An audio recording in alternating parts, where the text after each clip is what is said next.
pela cultura contra encontramos B e C. Carlos Romano, VTT Matosinhos e Abel Mostrado da ASC Bikezone.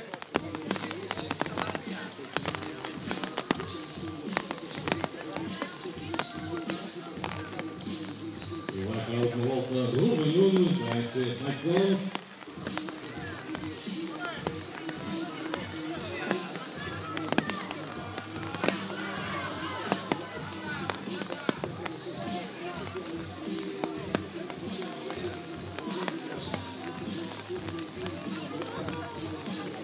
Já temos a cabeça de corrida do Escalão Júnior, dupla que se mantém na frente, a vez da primeira volta, a vez do primeiro metro de corrida.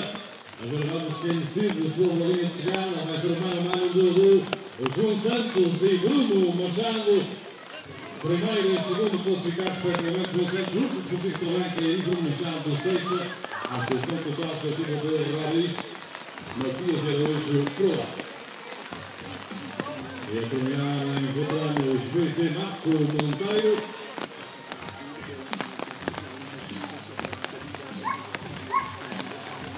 Pedro, ao bazar. Ao cá descansar agora.